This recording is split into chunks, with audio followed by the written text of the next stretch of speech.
जिस्म क्या है रूह तक सब कुछ खुलासा देखिए, आप भी इस भीड़ में घुसकर तमाशा देखिए। कोई जरूरी नहीं 1932 19 जब वो आइडेंटिफाई हो जाएगा, परिभाषित हो जाएगा, अब इस पे नियोजन बनाया। नियोजन किस तरह के कि ऑफिसर का पद और प्राइवेट जो नौकरियां उसमें 75% यहाँ के स्थानीय युवाओं को, और जो सीडी की नौकरियां उसमें 90% यहाँ के युवाओं को। टीचर का वैकेंसी का देख लीजिए, जिसमें 57 को संस्कृत के टीचर के वैकेंसी में 54 को बाहर के लोग हो जाता है। इंग्लिश के गोड्डा और गिरिडीह जिले में इंग्लिश के 52 को टीचर के वैकेंसी में 48 को बाहर के लोगों का हो जाता है। केमिस्ट्री के 37 को टीचर के वैकेंसी में 36 को बाहर के लोगों का हो जाता है। जब बेरमो और दुमका का उपचुनाव जितना था उस समय सरना कोड का मामला पूरे जोर शोर से चल रहा था, तो दुमका और बेरमो का उपचुनाव जीतने के लिए आनंद फानंद में सरकार ने राज्यपाल को बिना सरना कोड को भेजे हुए, बिना आदेश दिए हुए वहां से सीधे केंद्र को भेज दिया। आज बेरमो का उपचुनाव और दुमका का उपचुनाव ये सरकार जो गठबंधन की सरकार है, जो ठगबंधन की सरकार है, वो जीत चुकी है। और सरना को आज कहाँ पताल में चल गए पता नहीं। 1932 का खतियान का मुद्दा कहाँ जोर पकड़ा? बोकारो धनबाद में। अरे चुनाव कहाँ होना है? उसी क्षेत्र में होना है जहाँ 32 का मुद्दा पूरे जोर शोरों से उठ रहा है। जोहार। अभी हमारे साथ जयराम महतो के साथी मोतीलाल हैं। मोतीलाल वही शख्स हैं जो परछाई की तरह जयराम महतो के साथ रहते हैं, और अभी फ़िलहाल जयराम महतो ने जेबी केसेस की घोषणा भी कर दी है, और घोषणा के बाद आज पहली बार मोतीलाल जी हमारे साथ हैं। कई तरह की बातें हो रही हैं मोतीलाल जी, आप लोगों के राजनीतिक दल बनाने की बातों को लेकर और पार्टी में उतरने को लेकर। एक तरफ जेबी केसेस धुआंधार सभा कर रही है, हर क्षेत्र में, हर गांव, हर टोला आप लोग जा रहे हैं। दूसरी तरफ अब आप लोगों के विरोध में लोग प्रखर भी हो गए हैं, विधायक, मंत्री सब प्रखर हो गए हैं। कई लोग ऐसे भी हैं जो कभी कैमरा में नहीं दिखे, वो लोग भी प्रखर होकर बोलना शुरू कर दिए हैं। ऐसे में आज सबसे पहला सवाल मोतीलाल जी से यही रहेगा कि झारखंड अपडेट्स में आज से लगभग 1-1.5 साल पहले आपका एक वीडियो चला था मोराबादी में, और वो वीडियो मिलियन गया था, बहुत वायरल हुआ था। उसके बाद से आज तक का पहले आपका सफ़र जानना चाहेंगे। सफ़र तो बहुत उतार चढ़ा कर रहा कि पहले हम अपनी बातों का शुरुआत 2 लाइन से करना चाहेंगे। आदम गोंडवी जी का 2 लाइन है कि जिस्म क्या है रूह तक सब कुछ खुलासा देखिए। जिस्म क्या है रूह तक सब कुछ खुलासा देखिए, आप भी इस भीड़ में घुसकर तमाशा देखिए। जो बदल सकता था इस राज्य के मौसम का मिजाज, जो बदल सकता था इस राज्य के मौसम का मिजाज, उस युवा पीढ़ी के चेहरे का हताशा देखिए। उस युवा पीढ़ी के चेहरे का हताशा देखिए। आज हमारा जो राज्य है, वो राज्य की जो युवा पीढ़ी है, वो पूरी तरह से 23 वर्षों में एकदम ठगा महसूस किए हैं, जैसे हम कर रहे थे, जैसे आज हमारा सफ़र पूछ रहे थे। जब सारे युवा पीढ़ी शोषित हुए हैं, पीड़ित हुए हैं, वंचित हुए हैं, तो उसी तरह से हम भी थे। पहले हम कभी आंदोलन में नहीं गए, हम एक्चुअली में यहाँ पढ़ने आए थे, इसी रांची में पढ़ने आए थे, सिविल सर्विस का तैयारी करने आए थे, जेपीएससी का तैयारी करने आए थे। 2017 के एंड में हम 18 में आए पढ़ने के लिए। हमने सोचा 18 में एग्ज़ाम होगा तो जेपीएससी देंगे, निकालेंगे, फिर नौकरी करेंगे। फिर 19 में भी नहीं हुआ, 20 में भी नहीं हुआ, 21 में भी नहीं हुआ, 22 में भी नहीं हुआ, 22 में भी जाक हुआ, यानी 5 साल बाद। 5 साल बाद होने के बाद हम अच्छा खासा नंबर भी लाते हैं, लेकिन हमारा सिलेक्शन नहीं होता है। क्यों नहीं होता है? इसके पीछे भी बहुत सारा कारण। उसमें 2-3 त्रुटियाँ जेपीएससी में होता है जो मानने को तैयार नहीं था। एक तो पहले प्रश्न 12 से 15 जो सवाल थे वो गलत रहती है। दूसरा उसका गलती होता है कि एक ही कक्षा से कम 57 लोगों को पास कर दिया जाता है। ये कांड होता है। तीसरा कांड होता है कि उसका जो मेरिट जो नंबर होता है वो जारी नहीं किया जाता है। इसी का और तीसरा होता है कि पेपर लीक होता है, उसका जांच नहीं किया जाता है। इसी के विरुद्ध में हम लोग जेपीएससी ऑफिस में यहाँ मोराबादी में धरना दिए थे, प्रदर्शन किए थे। उसी में हमें 18 दिसंबर को, आज भी हमें याद है, उठा लिया गया था, डिटेन किया गया था, रात भर रखा गया था, फिर बॉन्ड पर छोड़ा गया था। उसमें कोरोना प्रोटोकॉल तोड़ने में, 144 धारा को उल्लंघन करने में बहुत सारे 2-3 केस लगे थे। उसके बाद वहाँ निकलने के बाद इधर भाषा आंदोलन शुरू हुआ, और फिर हमारे कुछ साथियों ने, बोकारो धनबाद के साथियों ने बुलाया, तो उस आंदोलन में हम कूद पड़े। फिर डुमरी के साथियों ने कहा कि बोकारो धनबाद में आंदोलन है, गिरिडीह में नहीं है, तो गिरिडीह में करना है, इसलिए आप आइए, नेतृत्व कीजिए। तो वहाँ गए, वहाँ पे आंदोलन शुरुआत किए, और वहाँ से करने के बाद हम फिर से रांची वापस लौट गए थे। लेकिन जो हमारे अगुआ साथी हैं टाइगर जयराम महतो, उन्होंने कहा कि आप एक अच्छे पढ़े लिखे युवा हैं, शब्दों में जानकारी भी है, आइए हम लोग मिलकर लड़ते हैं, एक उलगुलान, एक विद्रोह को एक नया रूप देते हैं। और उसी में गए, और आज तक हम लोग, चाहे विधानसभा घेरा हो, चाहे मुख्यमंत्री आवास घेरा हो, चाहे लाठी डंडा खाने की बात हो, चाहे केस खाने, सब साथ ही खा रहे हैं आज तक। आज तक जितना उनके पास केस हुआ 1-2 केस छोड़ के बाकी सब केस में उसके साथ ही मेरा नाम है। जहाँ जहाँ वो लाठी खाएँ वहाँ लाठी खाएँ, जहाँ जेल जा रहे हैं वहाँ जेल जा रहे हैं, जहाँ डिटेन उनको किया जा रहा है वहाँ हम भी हो रहे हैं। तो इस तरह से लगातार कंटिन्यू चलता ही है। अब बात कुछ लोग एक प्रोपोगंडा, एक षड्यंत्र चला रहे हैं कि ये लोग खतियान आधारित नियोजन नीति की बात कर रहे हैं, जो गलत है। ये इसमें अगर खतियान आधारित नियोजन नीति लाया जाता है तो 100% सीटें रिजर्व हो जाएगी, जो हाई कोर्ट और सुप्रीम कोर्ट में चैलेंजिंग हो जाएगी। तो इसका उत्तर हम देना चाहेंगे। देखिए, हम कभी खतियान आधारित नियोजन नीति की बात नहीं की है। हम कह रहे हैं कि देखिए, झारखंड में 4 सर्वे हुए हैं। एक 1908 का सर्वे, एक 1932 का सर्वे, एक 1954 का सर्वे, एक 1964 का सर्वे। हम लोग सरकार से मांग कर रहे हैं कि जहां जिस जिला में जैसा सर्वे हुआ है उस आधार पर झारखंडियों को परिभाषित किया जाए। 1932 नहीं, कोई जरूरी नहीं 1932 मांग इसलिए है, हम बताएंगे इसके आगे। तो आप सरकार से मांग कर रहे हैं कि 1964 तक जाइए, और 1964 के पहले जितना भी सर्वे सेटलमेंट है, यानी 1897 के भी सर्वे सेटलमेंट है, उस आधार पर झारखंडियों को परिभाषित किया जाए। परिभाषित करने का मतलब आइडेंटिफाई किया जाए, मतलब कि वो कागज लेके जाएगा ब्लॉक स्तर में और कहेगा कि हमारे पास सर्वे सेटलमेंट है, हमारा स्थानीय बनना चाहिए, और उससे उसका स्थानीय निर्गत होना चाहिए। ठीक है। अब लॉजिक है कि 1932 क्यों? 1932 इसलिए कि जो 1908 का सर्वे हुआ वो कैडस्ट्रल सर्वे था, और जो 1932 का जो सर्वे है वो रिविजनल सर्वे है। ये झारखंड के 85% इलाकों में हुआ है, और जो 1964 का सर्वे है वो कोल्हान के कुछ, वहाँ भी 1932 हुआ है, लेकिन कोल्हान के कुछ हिस्सों में 1964 में हुआ है। तो जैसे ही हम 1932 शामिल करेंगे 85% इलाका कवर हो जाएगा, बचेगा 15% इलाका। जैसे 64 शामिल करेंगे ये पूरा तरह से कवर हो जाएगा। तो पहला 64 दोनों शामिल हो गए। दोनों, हाँ, 1964 आखिरी डेडलाइन, आखिरी बाउंड्री, और उसके पहले जितना सर्वे है उसको मान्यता दिया जाए। कई लोग बोल रहे हैं कि किन्हीं के पास खतियान भी नहीं है। हाँ, खतियान नहीं है, ऐसे तो उपाय सरकार भी निकालेगी। 99% लोगों के पास है। अगर नहीं है तो भूमि संबंधी दस्तावेज के आधार पर, अगर यहाँ घर है, खांटी आदि एथी है, तो कोई ना कोई तो पट्टा होगा, रसीद होगा, कुछ तो होगा।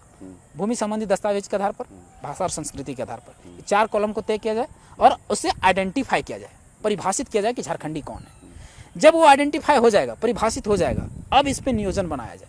नियोजन किस तरह के कि ऑफिसर का पद और प्राइवेट जो नौकरियां उसमें 75% यहाँ के स्थानीय युवाओं को, और जो CD की नौकरियां उसमें 90% यहाँ के युवाओं को, ऐसे होना चाहिए। यानी इसमें भी हाँ। 60-40 ऐसा अब यहाँ कुछ नियोजन नहीं में कैसे होना चाहिए? जैसे 100 सीटें निकला, 100 सीट में आप वहाँ पर कॉलम डाल दिए हैं फॉर्म में कि क्रमांक संख्या स्थानीय को माना जाए, तो स्थानीय लोग फॉर्म भरेंगे।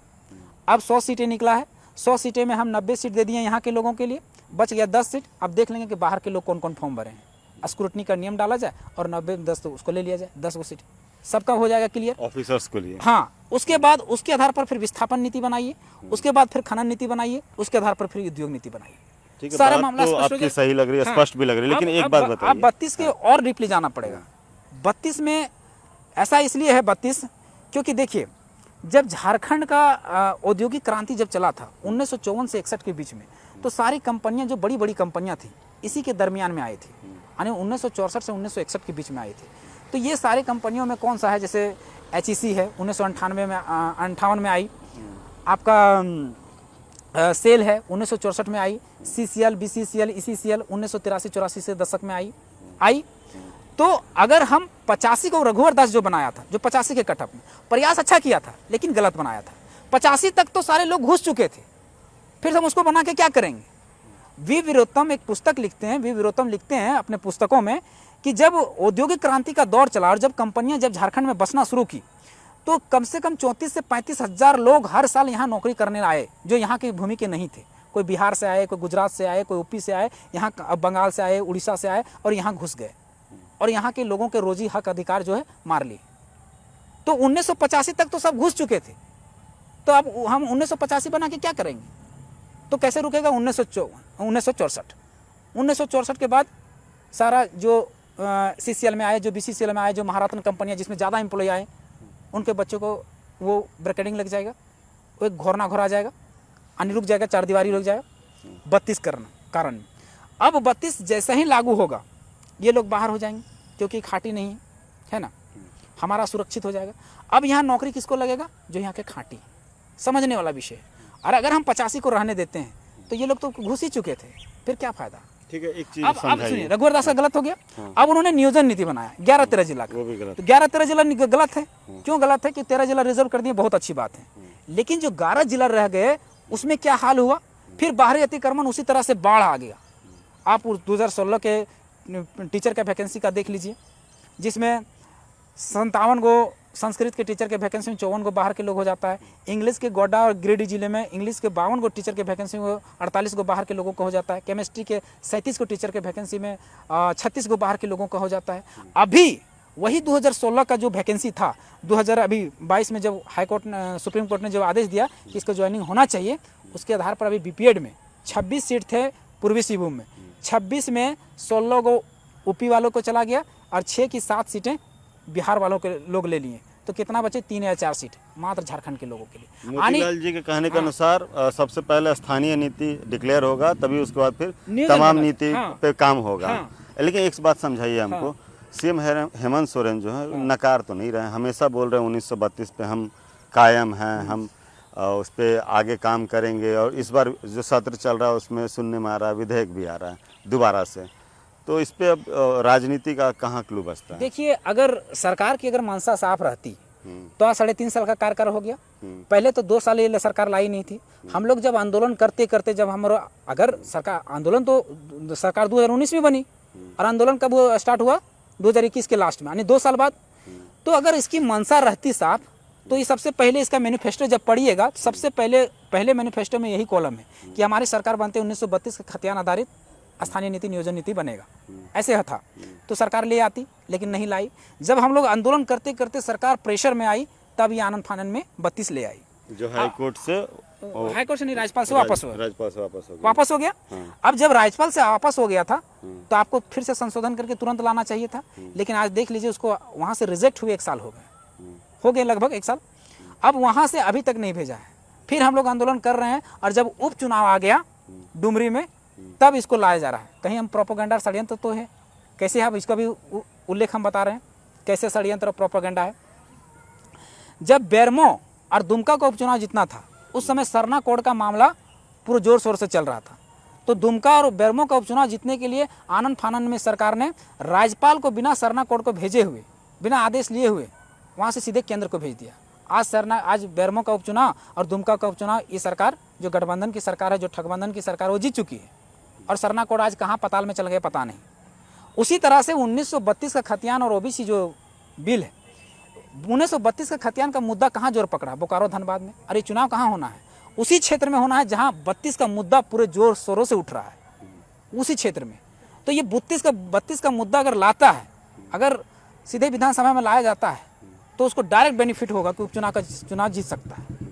कि प्रोपेगेंडा विधानसभा में आया, विधानसभा में बिल आया और फिर से रिजेक्ट हो जाता किसी कारण से, तो आंदोलन आप लोगों का जारी रहेगा? एकदम जारी रहेगा। और दूसरी बात, रिजेक्ट क्यों होगा? राज्यपाल के पास भी संवैधानिक अधिकार एक बार रिजेक्ट करने का, दोहरा बार अगर जाता है तो उसको पास करना ही पड़ेगा। वो ज़्यादा दिन रोक के नहीं रख सकते इस बिल को। दोहरा बार तो जा ही रहा है। हाँ, तो पास करना चाहिए, पास हो जाएगा इस बार। उसके बाद जहाँ तक बात रहा 9वीं अनुसूची में, तो 9वीं अनुसूची भी लोग कहता है कि 9वीं अनुसूची में कौन डालेगा, ये भी प्रश्न उठता है। बात भी सही है कि कौन डालेगा। तो 9वीं अनुसूची में डालना भी ज़्यादा टफ काम नहीं है। बस आपको सरकार पर प्रेशर बनाना है कि 14 सीटें हमारे पास भी है, ये याद रखा जाए। अगर आप इसको शामिल नहीं करते हैं तो आपका खटिया हम लोग खड़ा कर देंगे। किस लिए? कि देखिए, आज जब 66वां संविधान संशोधन 1990 में हुआ था, तो CNT SPT एक्ट को, कुछ धारा को, कुछ एक्ट को उसमें 9वीं अनुसूची में डाला गया है। तो ये टफ काम भी नहीं है। यानी वही छोटा नागपुर का स्तरीय अधिनियम यानी 1908 का सर्वे सेटलमेंट को उसमें शामिल किया गया है। तो ये संवैधानिक भी है। 9वीं अनुसूची में डलाया गया तानी संवैधानिक हो गया। तानी 1932 भी संवैधानिक है, 1908 भी संवैधानिक है, 1954 भी संवैधानिक है। अब इसी से जुड़ा एक सवाल पे आते हैं। कई लोग आप पे और आपके जेबी केसेस के टीम पे आरोप लगा रहे हैं कि ये लोग जो बोल रहे हैं वो दरअसल गलत है और किसी कोर्ट में जाकर किसी वकील से बात कर लीजिए, ऐसा कुछ नहीं हो सकता है। ये लोग बस जनता को बरगला रहे हैं। और एक बात और जो दबी जुबान में आती है कि जेबी केसेस में कौन कौन है, क्योंकि अभी तक सिर्फ केंद्रीय अध्यक्ष जयराम महतो हैं और तो जेबी केसेस का कोई चेहरा वैसा जो कोई पार्टी विस्तार अभी तक नहीं है, कोई समिति विस्तार नहीं है। अब किसी ने कहा है कि वकील से बात कर लिया जाए, 1932 नहीं, ये सवाल है ना। तो सबसे वकील जो अभी झारखंड के भूमि के बारे में जो सबसे ज़्यादा जानकार हैं उनका एक पुस्तक भी है, कभी अगर मौका मिले तो पढ़ लिएगा, झारखंड लैंड मैनुअल एक्ट्स, ठीक है। ये रश्मि कतियान जी का, वो खुद वकील हैं और भूमि के सबसे ज़्यादा बड़े जानकार हैं, वो खुद अपने पुस्तकों में लिखे हैं। इसके अलावा कोई उपाय ही नहीं है। झारखंड के भूमि को अतिक्रमण से रोकने के, घुसपैठ से रोकने का एक ही उपाय है, खतियान, और खतियान के अलावा कोई उपाय नहीं। हम 1932 नहीं कर रहे हैं, हम याद रखिएगा, हम सर्वे सेटलमेंट को कह रहे हैं, हम 32 ही नहीं कह रहे हैं। तो ये वकील ही कह रहे हैं, ये जो सबसे ज़्यादा जानकार हैं ज़मीन के, जिन्होंने किताबें लिख दी है झारखंड के ऊपर, वो कह रहे हैं। इसी मुद्दा से जुड़ा वो भी सवाल है कि आप लोग इसको जो है राजनीतिक तूल देकर पार्टी बना ली और मकसद जो है सिर्फ और सिर्फ राजनीति में आना है, और अभी इसी कारण से जेबी केसेस का विस्तार भी नहीं हो रहा है। देखिए, राम मनोहर लोहिया का कथन था कि अब अगर आपको सामाजिक परिवर्तन लाना है या सामाजिक क्रांति लाना है तो सबसे पहले आपको राजनीतिक क्रांति लाना पड़ेगा। आज हम लोग 2 साल से आंदोलन कर रहे हैं, 2 साल से आंदोलन रोड पे कर रहे हैं। अगर हमारे लोग होते, अगर विधानसभा में होते, लोकसभा में होते, हमारे लोग जो हमारे माटी से प्रेम करते हैं, जो 32 के खतियान के पुरजोर समर्थक हैं, तो तुरंत वो विधानसभा में साइन करते, हस्ताक्षर करते और नीति बन जाती। लेकिन कहीं ना कहीं 2 साल से आंदोलन कर रहे हैं, रोड में तो हो रहा है, क्योंकि वीर कुंवर नारायण सिंह का बोले थे कि सड़क कभी सुना नहीं पड़ना चाहिए, अगर सड़क सुना हो जाएगा तो सदन आवारा हो जाएगा। तो सड़क तो सुना नहीं है, लेकिन हमारे लोग वहाँ नहीं है कि हमारे बातों को उठा सके। अगर विधानसभा और लोकसभा दोनों जगह पे हमारे लोग होंगे जो पुरजोर तरीके से हमारे बातों को रख सके, उठा सके, तो हमारा तुरंत नीति बनेगा। आज जितना भी लोकसभा में चाहे राज्यसभा में जो झारखंड के लोग चुने जा रहे हैं, ज़्यादातर बाहर के लोग चुने जा रहे हैं, ज़्यादातर बाहर के सांसद हैं। सुनील सिंह बाहर के, आपका धनबाद का सांसद बाहर के, राज सिन्हा बाहर के, और आपका रांची का संजय सेठ बाहर के, तो राज्यसभा में तो और भी सारे लोग बाहर के। तो आपका मुद्दा को उठाएगा कौन? तो यहाँ का खतियानी, यहाँ के खतियानी लोग, इस आंदोलन से उपजा हुआ लोग जब तक नहीं पहुँचेगा वहाँ आपको 9वीं अनुसूची की कौन बात करेगा? 9वीं अनुसूची में खतियान को कौन डालेगा? सही बात है। तो पार्टी का विस्तार भी होगा, पार्टी का विस्तार हो ही रहा है। अभी देखिए, ये हमारा नया पार्टी है, नया पार्टी को खड़ा करने में बहुत सारे ये आता है, बहुत सारे संवैधानिक प्रक्रिया रहता है, कानूनी प्रक्रिया रहता है, उसका भी लिखा जा रहा है। वो एक जो टीम है वो काम कर रही है। बहुत जल्दी आप लोग के सामने, वो मीडिया के सामने आएगा, प्रेस कॉन्फ्रेंस होगा, और हमारा पार्टी जब रजिस्टर्ड हो जाएगी आपके सामने में आ जाएगी। अंतिम सवाल मोती जी, आप लोगों का जो भी पोस्ट होता है, हम लोग भी कुछ भी डालते हैं, उसमें बिहारी बाहर जाओ इस तरह कमेंट होता है, बिहारियों को लेकर कई तरह कमेंट होता है, और आप लोग भी लगातार जो है बिहारी जो एमएलए हैं उसको टारगेट कर रहे हैं और उसको लेकर कुछ कुछ बोल रहे हैं। तो मतलब प्लान क्या है? मतलब ऐसा सही में है आप लोग बिहारियों का विरोध करते हैं या फिर आप सिर्फ आइडियोलॉजी की लड़ाई है, हक की लड़ाई है? देखिए, हमको किसी व्यक्तिवाद से लड़ाई नहीं है और किसी पार्टी से भी लड़ाई नहीं है। व्यक्ति के नीतियों से लड़ाई हो सकती है, पार्टी की नीतियों से लड़ाई हो सकती है, किसी व्यक्ति विशेष से लड़ाई नहीं हो सकती। बिहार के लोगों को बिहार में अधिकार मिले, हमें कोई आपत्ति नहीं है, उसको वहाँ मिलना चाहिए। अगर हम बोलेंगे कि नहीं बिहार में जाके 40% हमको मिले तो वहाँ के लोग हमको मारेगा कि नहीं? यूपी के लोगों को यूपी का अधिकार मिलना चाहिए। अगर हम यूपी में जाके मांगेंगे तो वो लोग हमको मारेगा कि नहीं? बंगाल में जाके हम अधिकार मांगेंगे तो हमको मारेगा कि नहीं? बंगाल के लोगों को बंगाल में अधिकार मिलना चाहिए। इसीलिए क्षेत्रवाद बना ही है, इसीलिए क्षेत्र भाषा बना ही है। राम मनोहर लोहिया एक और बात बोले थे कि अगर आपको सही में अगर राज्य को, देश को एक करना है तो पहले से क्षेत्र के सीमा को हटा देना पड़ेगा, राज्य की सीमा को खत्म कर देना पड़ेगा। नहीं तो क्षेत्र की सीमा रहेगी तो समय क्षेत्रवाद रहेगा। तो क्षेत्रवाद राजनीतिक दलों के नेताओं का होना चाहिए ना, आम जनता का नहीं होना चाहिए। मान लीजिए हम झारखंड के लोग हैं, हम कहीं मुंबई में या गुजरात में जाके 2 व्यक्ति, अनजान व्यक्ति जाके मिलते रहा, अचानक से हमारा परिचय हो जाता है कि हम भी झारखंड के। कहाँ से? रांची से। अरे हम भी रांची से। तो एक भावना जग जाता है, क्या है? क्षेत्रवाद के कारण। तो ये हम लोग को कहना है, हम लोग कभी मार के भगाने की बात नहीं किए। कोई लड़का अगर बोलता होगा तो हमें नहीं पता, लेकिन हमारे मुख से कभी हम नहीं सुने होंगे मार के भगाने की, बाला साहेब ठाकरे जैसा हम मारना शुरू करें, ऐसा कुछ नहीं। आप यहाँ आए, पैसा कीजिए, रोजी रोजगार कीजिए, आपका अधिकार है। लेकिन नौकरी, जो प्राइवेट नौकरी या सरकारी नौकरी में जिस तरह का आपके राज्यों में आपको अधिकार मिला है, उस तरह से यहाँ झारखंड में झारखंडियों को मिलना चाहिए। यही हमारा मांग है। और अगर इस तरह से कोई पगलाने की बात करता है कि मार के भगाया जाएगा, ये से किया जाएगा, तो ऐसा हमारा कोई नहीं है। अभी भी हम खुले तौर पे कर रहे हैं, ऐसा हमारा कोई चीज़ नहीं है। हाँ, लेकिन अगर अधिकार छीनने की बात कीजिएगा तो ज़रूर हम कुछ कर सकते हैं।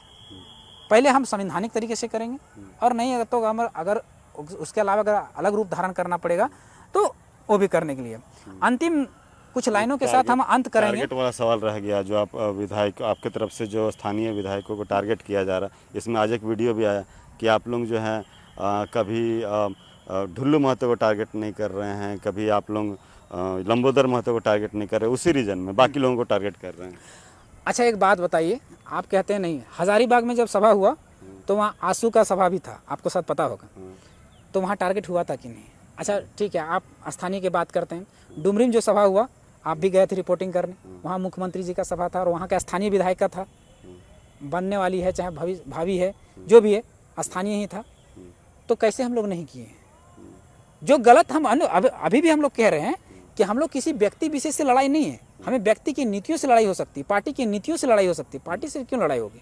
पार्टी थोड़ी नीतियाँ बनाती है, पार्टी के लोग नीतियाँ बनाते हैं, तो उनको नीति से लड़ाई है। अंतिम शब्द यही है कि गुलामी की जंजीर अब तो कटनी चाहिए, गुलामी की जंजीर अब तो कटनी चाहिए, राज्य की दशा अब तो बदलनी चाहिए। कट रही है गर्दन तो अफसोस काहे ना हो, कट रही है गर्दन तो अफसोस काहे ना हो, जो बच गई उंगली वो तो हिलनी चाहिए। कलम और तलवार दोनों से सक्षम रहे हम, कलम और तलवार दोनों से सक्षम रहे हम, इस सोच से अब हर औलाद पलनी चाहिए। लहू से पहले स्याही ही बिखर जाए, लहू से पहले तो स्याही ही बिखर जाए, तलवार से पहले अब कलम चलनी चाहिए, तलवार से पहले अब कलम चलनी चाहिए। धन्यवाद, जोहार। तो ये थे हमारे साथ मोतीलाल जी, और कहीं ना कहीं जयराम के परम साथी, और कहें तो हर डिसीजन में जयराम जी के साथ रहते हैं। कहना यही है कि 1932 नहीं, सर्व सेटलमेंट की मांग करते हैं, साथ ही बिहारियों का विरोध नहीं है, नीतियों का विरोध है। अब देखना होगा आगे क्या कुछ होता है। तब तक के लिए बने रहें झारखंड अपडेट के साथ, और मोतीलाल के बातों से आप कितने सहमत हैं कमेंट में जरूर बताइएगा। शुक्रिया। झूमेंगे घूमेंगे गाएंगे हम, वाइल्ड वाली वाटर पार्क जाएंगे हम। झूमेंगे घूमेंगे गाएंगे हम, वाइल्ड वाली वाटर पार्क जाएंगे हम। वाटर पार्क में फुल ऑन फन करेंगे, फैमिली संग वाइल्ड वादी चलेंगे। वाइल्ड वादी एंड अम्यूजमेंट वाटर पार्क एक नए अवतार में, तो तैयार हो जाइए वाइल्ड वादी में अनलिमिटेड मस्ती के लिए। यहाँ लॉकर और कॉस्ट्यूम का कोई चार्ज नहीं, साथ ही 33 फीट की हाइट से मल्टी लेन और बर्ड पार्क का भी ले फुल मजा। वाइल्ड वादी अम्यूजमेंट वाटर पार्क, देवी मंडप रोड, 10 माइल चौक, रांची।